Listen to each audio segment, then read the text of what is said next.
Welcome to Behind the Prop Podcast, where each week we will bring you stories, lessons, and some tips from behind the prop. Please subscribe wherever you listen to podcasts. Pre-show checklist, microphones, Check. sound check, Complete. recording all channels, Checked and verified. Pre-show checklist complete. tower, Bravo Tango Papa is holding short, ready for departure. Bravo, Tango Papa, you are clear for takeoff. Have a great show. You're clear for takeoff and Wilco, Bravo Tango Papa. What's up, Wally? Hey, Bobby, how are you? I'm great. This is a special episode for both of us. I think probably for any aviator, one of the days that we all remember the most is that first time we soloed. This week is all about the first solo. Absolutely. Today's a very historic day in our country, December 7th, and we all can probably remember the speech, December 7th, 1941, a day that lives in infamy. And this isn't about that, but this happens to be the 39th anniversary of my first solo flight. I soloed on December 7th, 1981. I took off on runway 4 at 9:17 a.m. in Tomahawk 2549 Alpha in Monroe, Louisiana. And so obviously that date resonates with me because of that. I don't remember the date of my private pilot check ride. I don't remember the dates of any of my check rides, really. But this is a date that resonates with me. And in fact, next year, 2021, on December 7th, I plan to be in Monroe, and I want to coordinate with air traffic control. And I want to recreate it. I want to, 40 years to the day, I want to take off on runway 4 at 9:17 in the morning.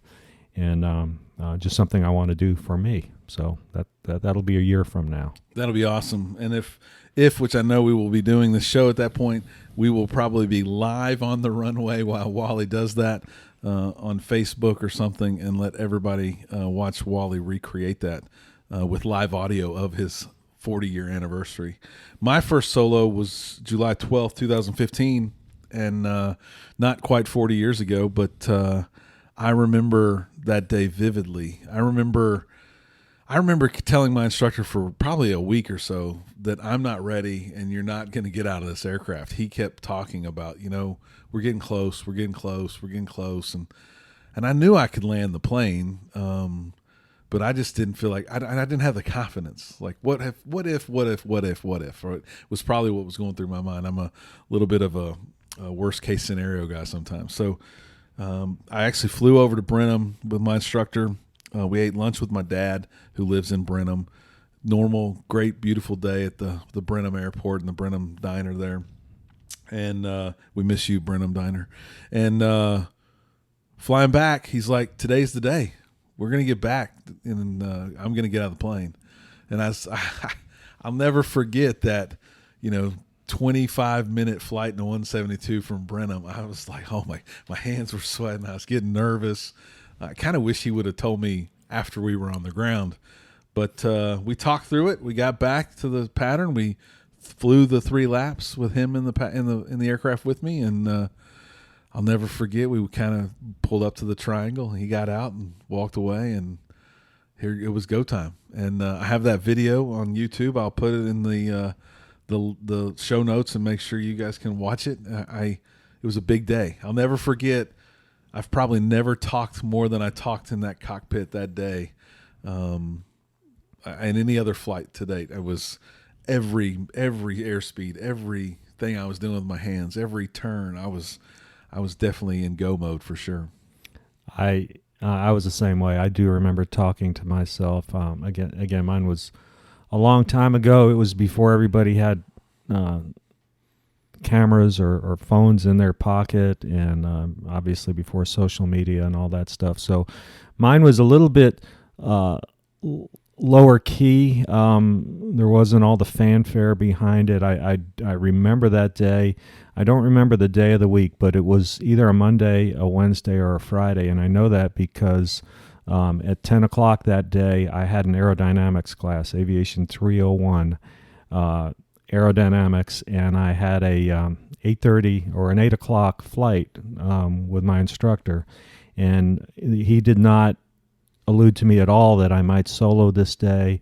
Obviously, I had my medical and all that stuff, but I remember staying in the pattern with him, and then he said, "Okay, let's taxi in," and I kind of remember thinking, "Well, we've only done about 3 landings. Why are we going in?"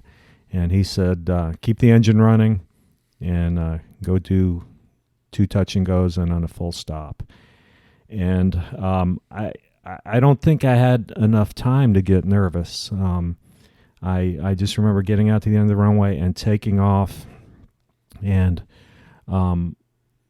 probably about 300 feet, I looked over at the fuel gauges, and I realized I probably had about 3 hours worth of fuel. And I just remember thinking to myself, okay, I've got 3 hours before I really have to put this airplane on the ground.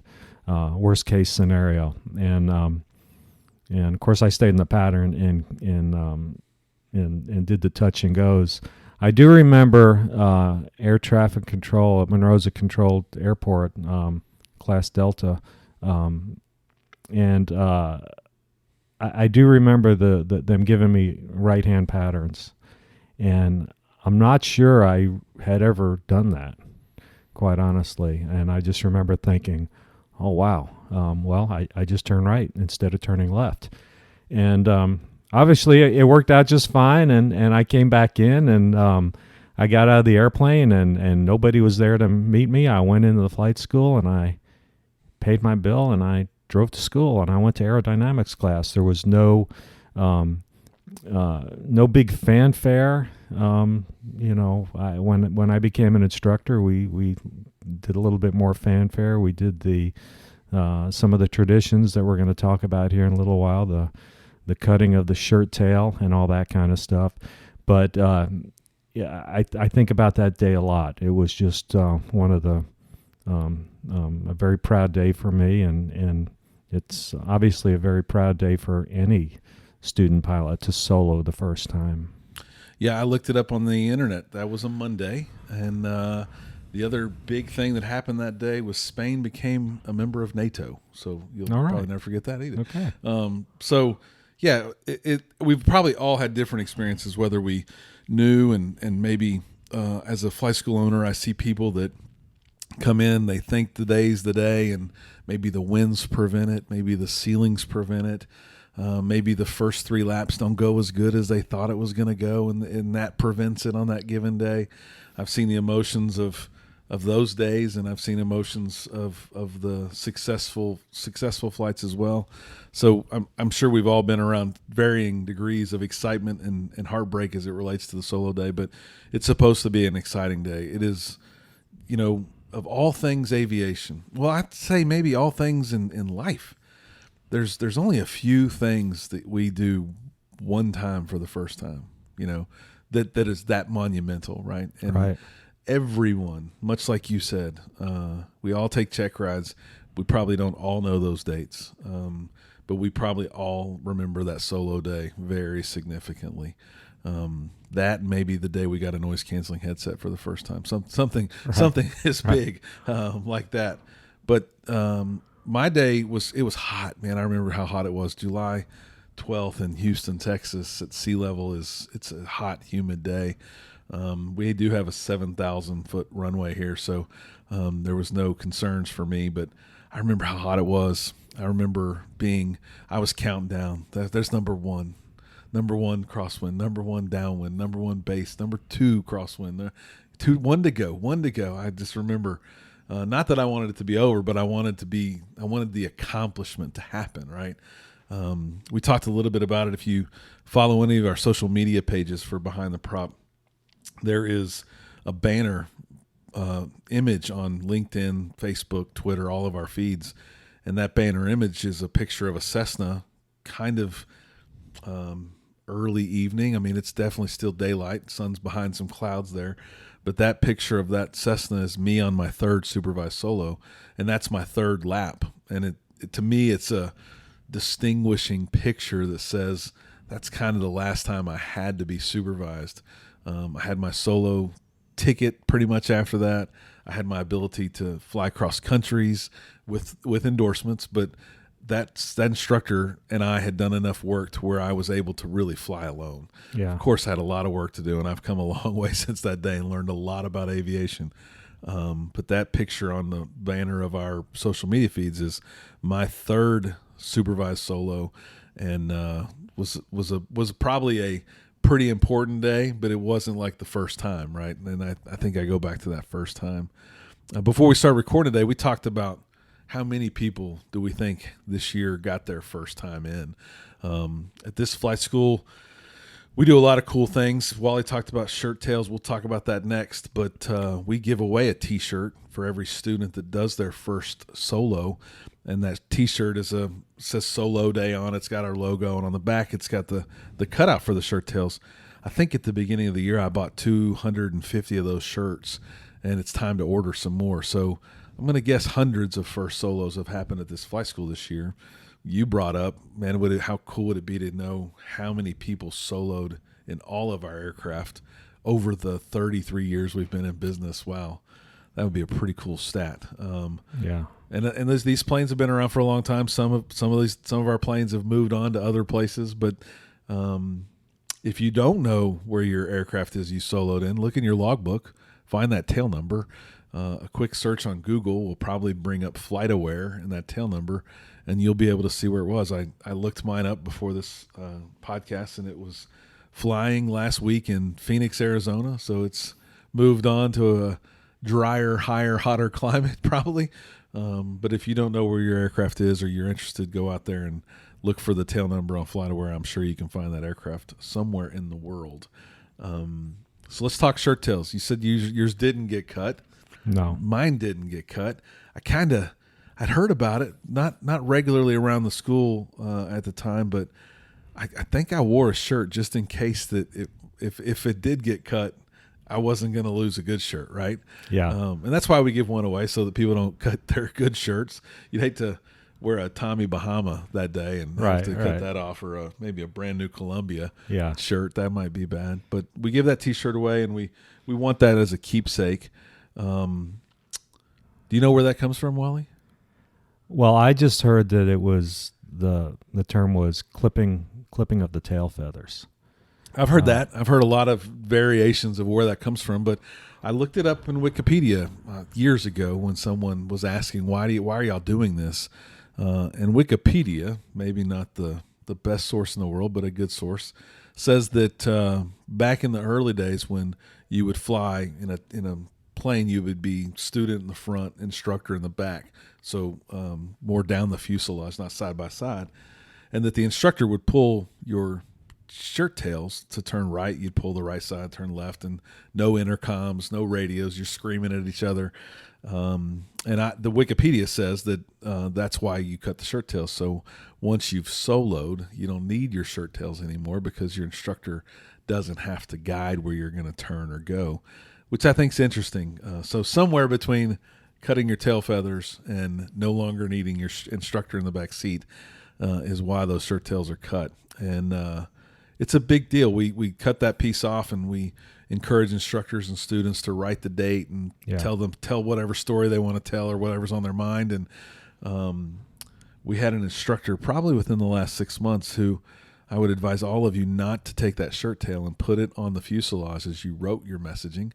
A Sharpie will go right through a T-shirt and onto the fuselage of a Cessna that's white, Wally, and that will stay there into perpetuity if you're not careful. Oh, that's funny. So is it still on the airplane? It is not. We've done a lot of research and found that if you use toothpaste with a little bit of water will get permanent marker off of an aircraft. So that's good to know. Did that go in the logbook? That did. Well, the solo in the logbook, but not the time I spent cleaning the toothpaste. Now, we've all seen scared instructors coming and talking to the owners before, but that young man was a little nervous when he came in my door and said, I have a problem. I've written all over one of your aircraft with a Sharpie.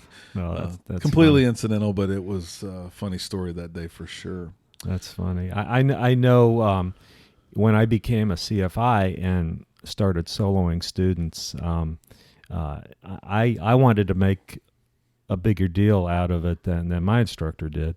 I still to this day, 39 years later, feel like I got a little shortchanged. But anyway, I'll get over it. The one thing that I realized, teaching in Monroe, Louisiana, in the South, it's most of the time it's hot. So when I cut that first shirt, it's amazing how wet the shirt was with sweat, and it's kind of like, oh boy, this is kind of gross. But I got over it real quick and learned what kind of permanent markers did best on wet cotton, because that's usually what I was writing on. But it was always a fun thing to do with a student. Speaking of that, you instructed for quite some time. What solo stories stick out to you as the instructor who, I ask all these instructors, was your first solo student that you signed off on and let leave the triangle, per se? Was that a bigger day for you than your own solo? And some say, quite frankly, that it is. That's more nerve-wracking, that's a bigger deal. They've done so much to get to that point that's a big deal. Tell us some of your solo student stories that you accomplished with your students. I think it is a bigger deal. It's more nerve-wracking because it's when you cut them loose, it's totally out of your control. I remember the first times my daughters got in a car and drove away. Much less, of course they both have soloed as well, but it's like, oh boy, did I cover everything? Did I remind them of this? And I had one student who, and I was listening to him talking to ATC on the radio, and so he took off, and for whatever reason, the tower asked him to ident. A little bit strange in the pattern, but anyway, he did. He said, I don't even remember the airplane number, but they said, it was probably a Piper Tomahawk, and I'll just use the one that I sold in, Tomahawk 49 Alpha ident. And the student came back on the radio, Roger, Tomahawk 2549 Alpha. And then the controller said, 49 Alpha ident. And then he just came back and he said, Tomahawk 2549 Alpha. And then I'm sitting there and I'm thinking to myself, oh my gosh, we have not had the opportunity for me to teach them that there's this little button on the transponder that's an ident button, and the controller wants them to push the button, and the student just keeps giving the tail number back to the controller. So after this exchange goes on about 3 or 4 times, the controller finally says, son, there's a button on the transponder that says ident underneath it. I want you to push that button. And you hear the student say, in a very nervous voice, yes, sir, yes, sir. And he pushes the button. And, of course, he came in, and as he got out of the airplane, he thought he was in trouble. And I had to calm him down, say, it's fine. It's no big deal. That was my fault. That's an oversight on my part. But I think as an instructor, you're always thinking, okay, what if? And, obviously the vast majority of student solos go just fine. We did have one instructor at the flight school that I was teaching at who had a student, and one thing that my father taught me was to never really let the student know that they're going to solo. Don't say, hey, tomorrow you're going to solo, because you want them to just get a good night's sleep. You don't want them all up all night being nervous, that kind of stuff. But anyway, so I always subscribed to that. I always was very nonchalant about things. But anyway, this one instructor had evidently told his student that tomorrow he was going to solo. And the instructor drove up to the flight school, and he saw the truck that his student was driving parked in the parking lot. And he went in and he asked where his student was, and the people behind the front desk said, well, he got here 45 minutes ago, and he got the keys to the airplane. And the instructor walked out and realized that his student was up there flying around in the pattern by himself. without the proper endorsements and everything. And so he kind of freaked out, and the guy came in and landed, and he said, the instructor said, what did you just do? And he said, well, you told me I was going to solo tomorrow, so I soloed. Better reason to even surprise him more. Yeah. So it all turned out. Nobody got hurt or anything, and I'm not sure. I guess he at that point went in and made the proper endorsements to make what just happened legal. But anyway, so I'm sure there's crazier stories than that. Oh yeah. I like to, I spend a lot of time in the summers up in Alaska, flying trips up there, and they have a city tour. A bus tour that goes around Anchorage, and it goes out to the airport, and they talk a lot about aviation history. And one thing they like to say is that Alaska has 25,000 pilots, and 12,000 of them are actually licensed. I've heard that a lot, that they learn to fly on their own up there, and many of them don't have a license, but they're really good pilots, and those bush pilots are probably better stick and rudder pilots than most of us. Yeah. In the wind, in the cold. Right. Oof. Right. So one thing we worked hard to do was to obviously share our stories on First Solos, but we thought that there would be no better thing to do than to interview a student on the show right after they got out of their solo. So we have Austin with us. Austin literally just came off the airfield.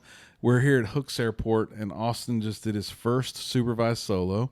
Austin, how are you feeling? I'm doing great, Bobby. Thanks for asking. Awesome. So Austin is working with a flight instructor here named Jacoby. Our process at United Flight Systems is for someone to fly 3 laps in the pattern with the student. Then the CFI does the infamous exit from the aircraft.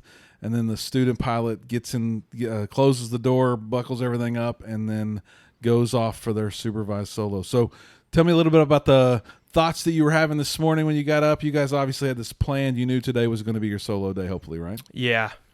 So weather looked great. I was even checking it kind of religiously. We had done a night flight the night before, so I got home at about 11 and was checking the weather kind of religiously.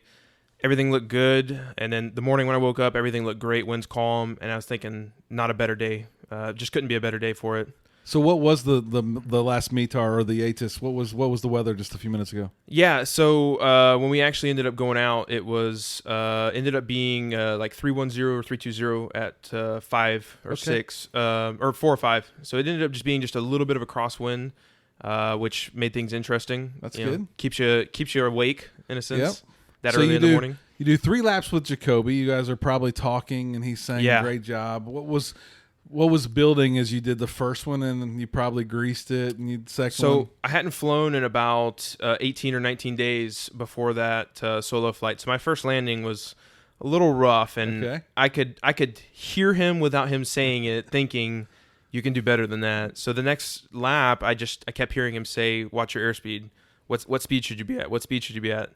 And once I started picking up on that, and like I said, I could hear him without him even saying it. Yep. The landings got better, and then the infamous dropout, like you said, taxi back to the triangle, and he hops out, and you're just kind of in your own world there. Yeah. So I remember when I soloed, I guess it was July of 2015. I remember when my instructor got out. It wasn't really planned. We knew we were close to Bobby soloing, but that day I did not know he was planning on getting out, right? So it was kind of oh wow, this is really happening for me. It wasn't like I came in planning it. But when he got out, it seemed like that Cessna cockpit grew immensely. It was 4 times bigger than it was before. How empty did that cockpit feel? It was, I'm a big guy, so for me, I'm very used to bumping into somebody in that cockpit, and you're 100% correct. You kind of feel almost naked. You're like, naked. Where am I? What am I doing here? Should I even be here? Am I ready for this type question? Yep. And I had every bit of that. My uncle's been a pilot since 2006. I did a lot of the training with him when I was 9 or 10 years old. So I've always been in the cockpit with somebody. I've always kind of had that fail safe, especially not being PIC. Yep. And then he steps out, and you're just kind of like, here we go. Yeah, where am I? And then it almost became natural. You key up the radio, get that taxi clearance to go up to 17 right at Charlie, and everything from there, just like a ball rolling downhill, you got better and better and better. And we have some great controllers here. They Yes. are very aware of the fact that you just had a CFI get out of the aircraft. Yeah. So they're probably taking care of you with white gloves, and they do a great job around here.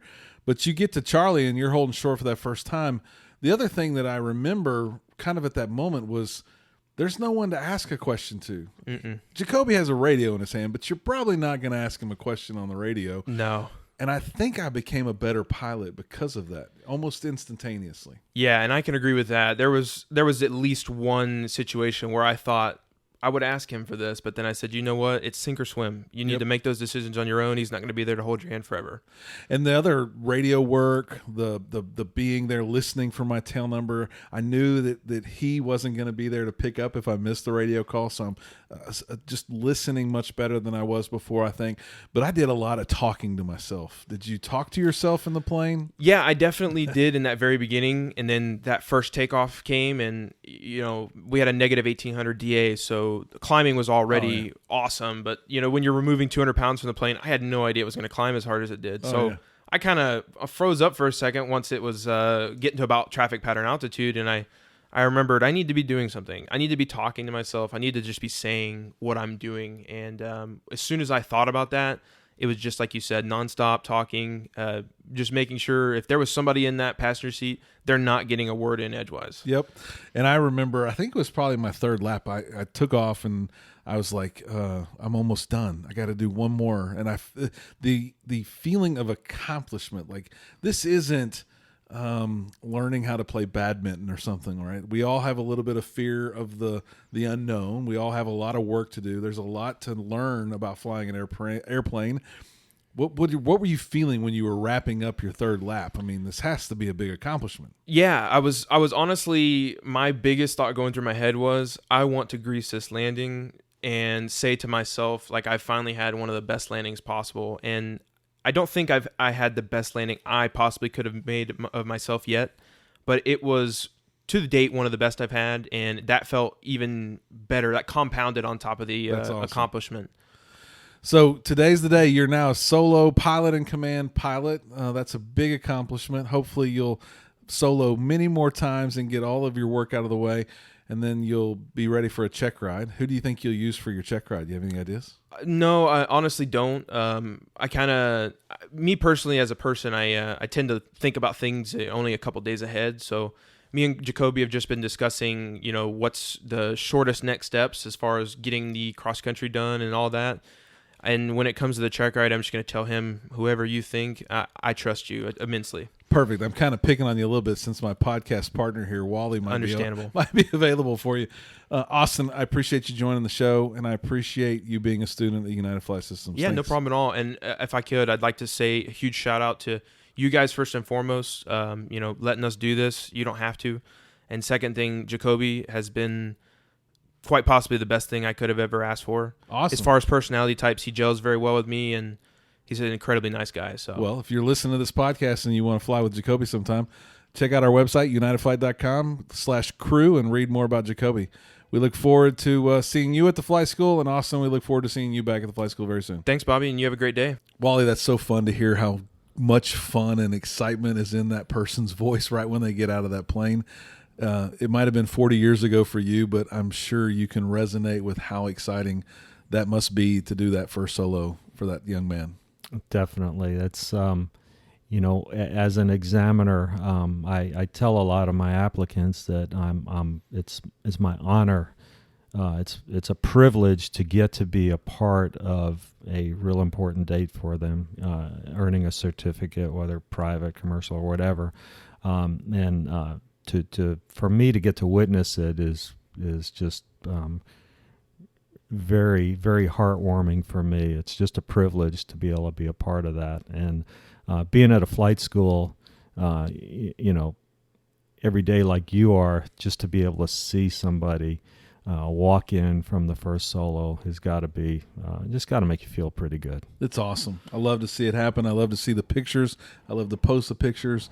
There's not too many people frowning in their first solo picture, Right. So that makes it even more exciting to be around that all day. Right. As we wrap up the show, what what suggestions would we give the listeners, assuming we have a lot of listeners that are going to their first lesson today, thinking about getting into flight training? What kind of tips, tricks would we give them around their first solo or getting through that stage of education and training to where they're going to approach that first solo time frame?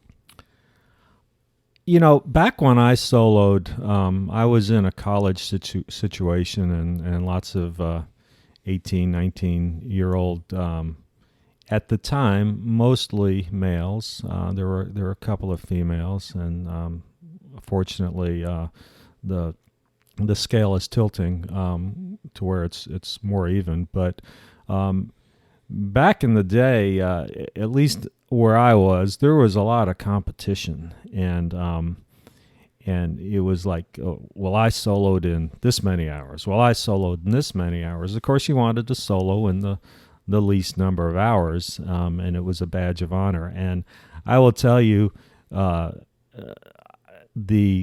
where you solo, I think, means absolutely nothing in the big scheme of things. Yep. I've seen people solo at 75 hours. I've seen people solo at 5.5 hours, and the end result really means nothing. So the next few ratings, right? Private still takes 40, no matter what. If you're a Part 61 student, right? Doesn't matter if you soloed at 5 or 39. Right. I think the instrument still has a set number of requirements that you have to take, no matter when you soloed. Right. Commercial has a number of hours of cross country and flight designations you have to do dual, no matter when you soloed. So, I as the flight school owner, I talk to parents who are frustrated sometimes that Johnny's not there yet, and we talk through the reasons why he's not there yet. But it is such a small window of time. As a flight school owner, it is a pretty risky time for students to do it. We have some pretty strict rules around it for students to protect them, because not everyone makes the best decision all the time. But, if you think about a solo student the way I do, or if you're a solo student, you're out there and you're thinking, man, I'm not there yet, or I'm struggling, or the weather keeps keeping me on the ground, this sucks. We've probably all had those days. Yeah. But if you're at 20, let's just call it 20 to 25 hours is probably when the large majority of students solo for the first time. And you're at 20, 25 hours, and you want to be a professional pilot in some form or another. 25 to 40 is 15 hours. Of 1,000-hour pilot time, you can't even go to the airlines without 1,000 hours as a restricted ATP. We're talking less than 1.5%, right, of your overall flight time before you go to the airlines is that window between solo and private pilot's license. Right. And I try to tell people in the front foyer all the time that the winds are too strong and they can't go do their long cross country. This is a small window of time. Right. It too will pass. Right. It's a big deal to you today, and I get it. It's a big deal for me today. But let's let this 1.5% of your training extend a little bit longer to be safe, right? And I can't stress that enough for anyone out there. My story has become to these students and to you if you're listening, find a reason why you shouldn't go, stick to that, instead of sitting up front or at a computer trying to find a reason why you can go. Right. It's hard, but it's what professional pilots do. Right. Finding the reason why you're not going to go is so much more pro than finding a reason that you could sneak it in and go. Yeah. So that's my message to all you current, future solo students out there. It's such a small window of time. Be patient, follow the rules, and learn as much as you can, because it's going to be a short period of time. Yeah, absolutely. Okay, with that, as always, we will ask you to fly safe, be safe, and stay behind the prop. Thanks for listening to Behind the Prop. Bravo Tango Papa, we are clear of the active runway and would like to taxi to park. Bravo Tango Papa, taxi to park. Great show. Have a nice day. Taxi to park. Thanks. You too. Bravo Tango Papa. Thanks for listening to Behind the Prop. Please follow us on social media at Behind the Prop, or visit our website, www.behindtheprop.com. Until next week, fly safe, everyone.